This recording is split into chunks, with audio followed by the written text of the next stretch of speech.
What's up, everybody? This is Zoya, the Russian Korean. And it's been a while since I last actually published a vlog. Like, one of the things that I wanted to do on my channel was keep a vlog, but I kind of went away from that a little bit. So I should be more consistent with it, but hey, better late than never. And so in today's video, I just wanted to talk about, some fun things, I guess, that have been happening to me. Not really to me necessarily, but just some of the things that I've been observing and thinking about now that I moved.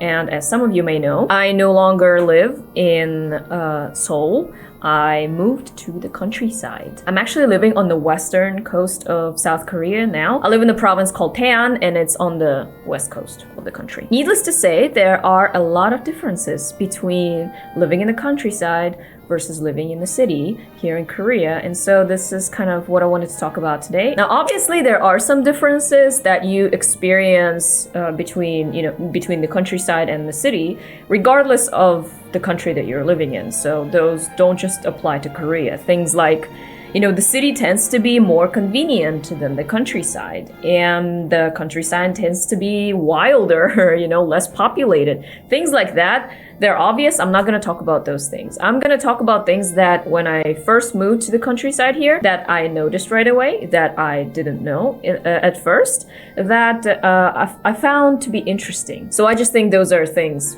worth sharing. Before I continue though, if you enjoy this kind of content, please do let me know in the comment section, like and subscribe, and I'd be happy to know your feedback. So I thought of like 5 points. I wanted to keep it short, I guess, since it's just a vlog video, so I'll keep it short, but I thought of 5 different points that I think are pretty telling in terms of the difference between living here in Taean versus living in the bustling city of Seoul. The number one difference, and you will notice it right away if you go to the countryside, is that you will see a lot of old people. Pretty much only old people. There are very few young people, and if you do see them out just on the street, it's usually at like picnic or camping sites, so you get an idea. It's like the young people that are here are not actually from here. They just come here to camp and to go to the beach, and I don't know what else, and then they just go back to the city. And that's kind of what happens here. It's just the general flow of the week. Over the week, it's just a little bit dead, and just people, the ones that are living here, just going to work, doing their farming here. And then over the weekend, starting maybe like Thursday night-ish, you start seeing a lot of cars coming in, usually like really expensive cars. So these rich people that can afford to come out to camp or to go kayaking or whatever. And not just rich people, really anybody, but a lot of rich people also like to come out to the countryside here in Korea. Camping, fishing, those activities, they're actually pretty expensive here. So if you're just, your average person, you probably won't be able to afford to come here every weekend. But that's what some of the more well-to-do people do. And a lot of them tend to be younger or with families. And so, over the weekend, you see this influx of young people, and then they go away once like Sunday night hits. So there's a lot of traffic going back and forth. But yes, in the countryside, it's mostly old people. That being said, of course, it's not like it's just old people here. There are some younger families here as well. But the one thing that we noticed shortly after we came here is that there are very few, if any, like single young women here. You will find single young guys here, but not really single young girls. The reason is because while young guys, especially oldest sons, they have the responsibility of taking care of their parents and helping them with their business, whether it's taking care of their farm or taking care of their car business or whatever they have here. The other children are kind of free to go, especially women. And because there are generally a lot more opportunities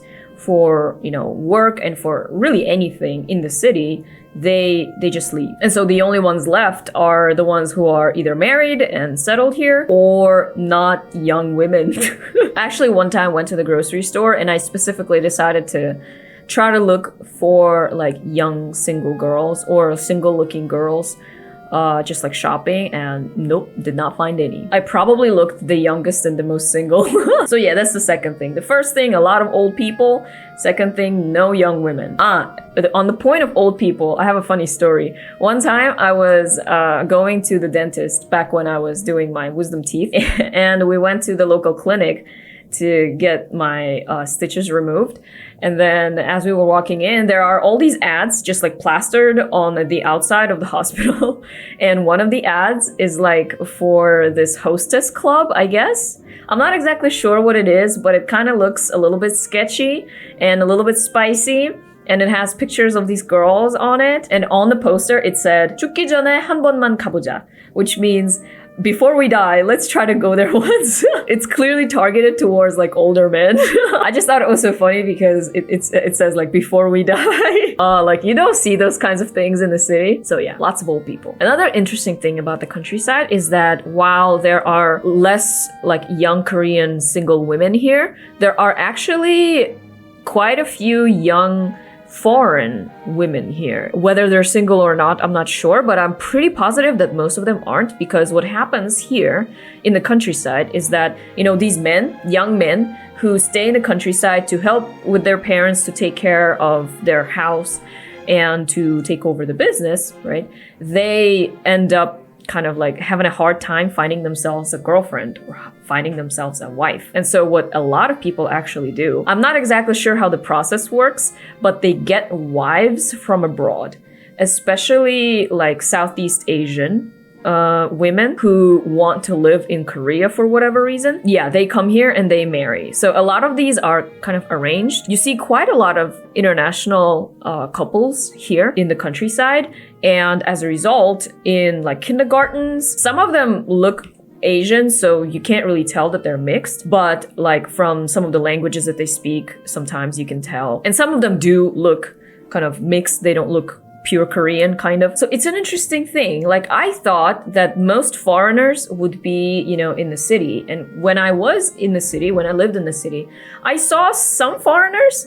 Most of them looked like tourists. Some of them worked in the local technological valley. There are also foreign workers who come here to teach, also foreign workers in companies like Samsung and LG and Hyundai, but you see them sometimes when like people commute back and forth, but you don't just see them like outside walking their children and stuff. Whereas here, if you go into the local town, yeah, you will see those mixed couples, you will see those mixed children, and it feels more like there are more foreigners actually living here. Whereas in the city, it felt more like they're like coming in and out. Of course, there are probably a lot more foreigners in the city because there are a lot more tourists in the city, and also a lot more, you know, exchange students and people like that in the city. But still, I was quite surprised to, I thought that, you know, I would go to the countryside and it would just all be Korean people, but that's not true. There are a lot of foreigners here. I guess you could also count me as one, but I don't look like one, so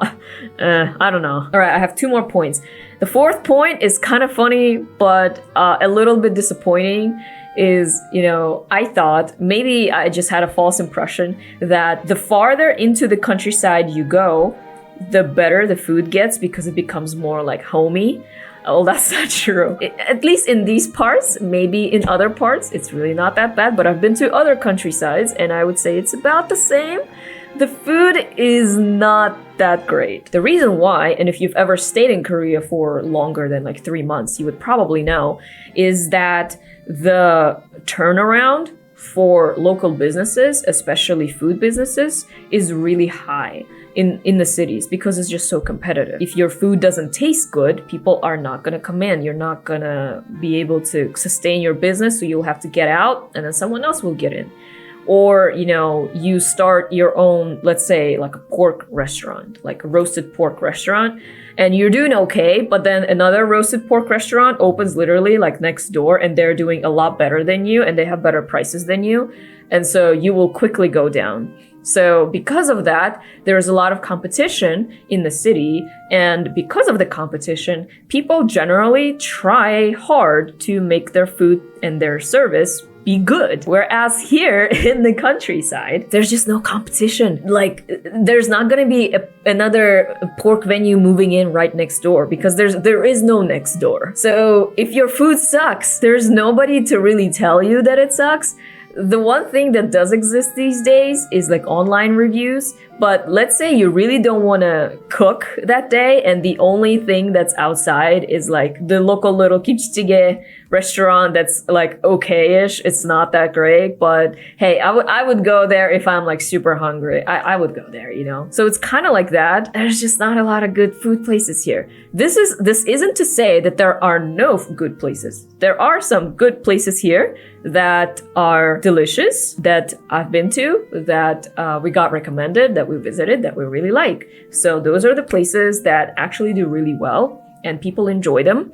And all the other places, I mean, they're not that great, but also no one is kicking them out necessarily, so they're just there. So if you ever visit the countryside or Taean and you don't know where to go, yeah, let me know.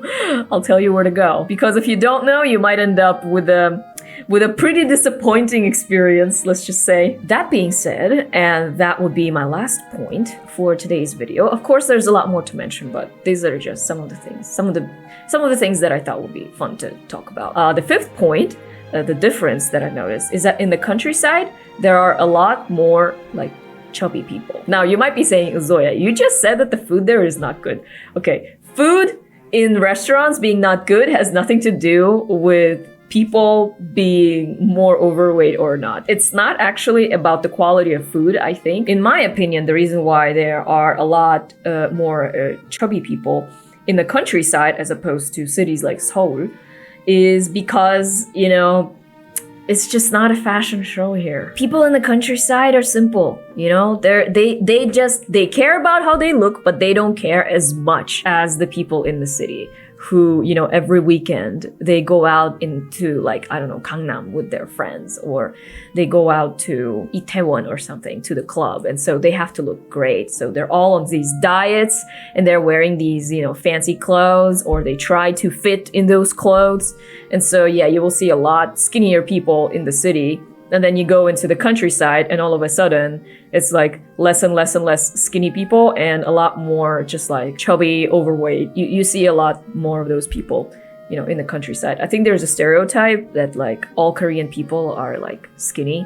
I think it's because of, you know, K-pop, and also you go to videos that are shot in like the center of Seoul. Because yeah, you're looking at like the peak of Korean dieting and fashion shows, you know, like local fashionistas, local dietitians, and you know, exercise now is in fashion also. So being a little more toned, you know, some muscle, like you see that in the city. But then you get into the countryside and all of a sudden everyone's just like normal. And because most of Korea actually is mountains and countryside, you know, I wouldn't say that like, you know, all Koreans are skinny or all Koreans are this or that, because you're really only looking at the people who are in the city, and it's quite conditioned, I would say, for life in the city as opposed to like the countryside where really nobody cares. So it's kind of an interesting dichotomy. I don't know how else to call it, but in the city, there is so much food, but there are also a lot more skinnier people. Whereas in the countryside, there's less food, like less choices that you have, but people are generally ruddier. I guess everyone in the countryside just eats nice food at home, you know. But yeah, those are just some of the things that I wanted to mention in this video. So how about you guys? How is it in your country? Is it really that much of a contrast between the countryside and the city where you live? Is it similar? Is it different? Was there anything new that you learned about Korea? Let me know in the comment section below. And thank you guys so much for watching. If you enjoyed this video, please give it a like and subscribe to my channel. This was Zoya, the Russian Korean. Thanks again, and I'll see you next time.